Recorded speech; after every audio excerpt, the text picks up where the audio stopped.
Today, pretty excited. Chris and I just received the new DJI RS2 gimbal, which is going to be amazing because now we can finally fly our Komodo. So let's get into unboxing this beauty.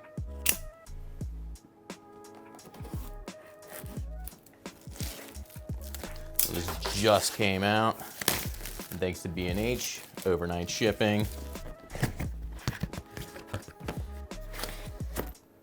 Ooh, comes in a nice case.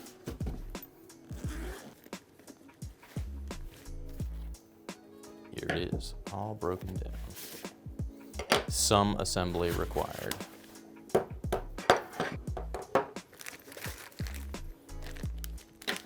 Screws.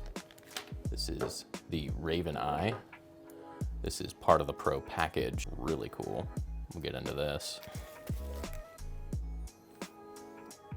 Wheel, and to the next layer. There she is in all her carbon fiber glory.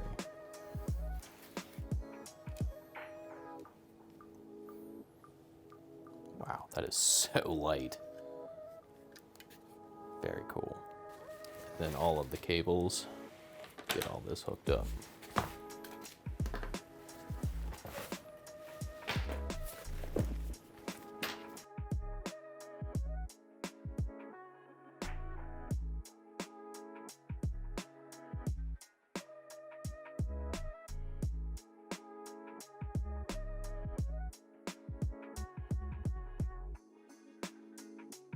So we got our gimbal all set up, put our Komodo on.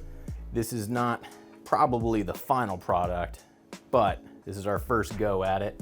We definitely, there's some video cabling we're gonna have to figure out so that we can dip up and down and do some of our spins, which is really cool that this thing can do. But it can handle the camera, and that's a big deal. And so just for the sake of comparison, we have the old Ronin S with the new S2.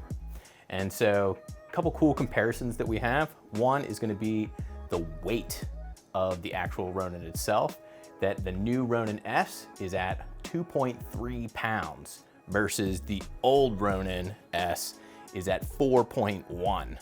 Big difference, and part of that comes from the carbon fiber on here. And the other is then the camera load that it can handle, which on the new RS2 Pro can handle up to 10 pounds versus 8 pounds on the old Ronin.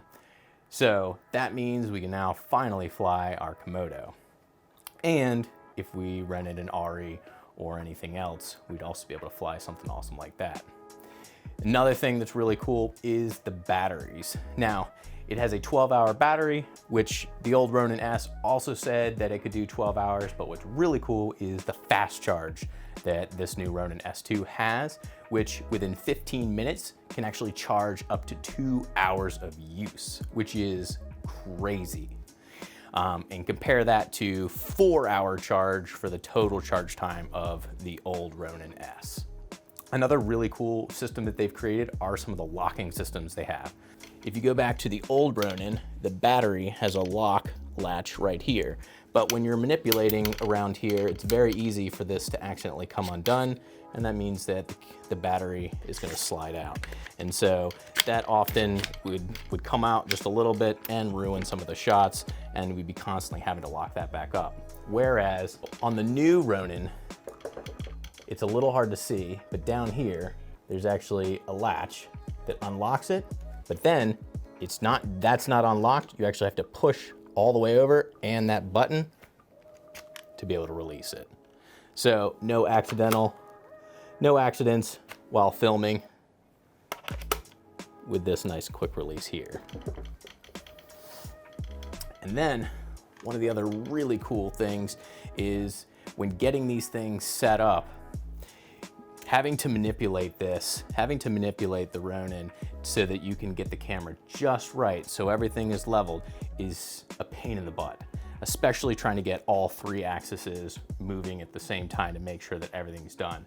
what's really cool here is that each axis actually has a locking mechanism so that once you've found where you need to be, you can actually just lock this down, and it's on every single one. And this one is right here. Lock that access, and right here. So you can lock your camera and take it off and go handheld. And then be able to just slide that guy right back on. Another cool thing here is that on the Ronin itself, you have a digital touchscreen so that you can see what you're working with and be able to make those changes right there, which is really, really cool. Instead of having to always go into the app. This is the Raven Eye.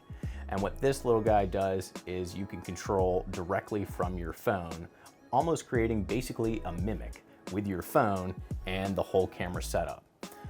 We haven't had a chance to set this up. We just got this in. We wanted to get the camera stabilized, make sure that this was gonna fit, but be watching some of our next videos that we'll be using this little guy. I'm very excited about that. One of the other really cool features that DJI put in this is allowing easy access to portrait mode. You can actually spin the gimbal so that it takes the camera and can do a full rotation. So that way you can easily go from wide to tall or do some really fun spins. Let us know what you think about our build, and if you have any ideas on how we can make this a little bit more mobile, I would love to hear some of your feedback. One of the things that we found that is difficult is that we only have an SDI in, and a lot of the DJI stuff is coming through HDMI. So unless we're running our 1DX Mark III, which Chris has got on the other side of this video, we might not be able to use that with a Komodo right now. But if you have any other ideas, we'd love to hear those. Give us your comments, and keep looking out for some great new content.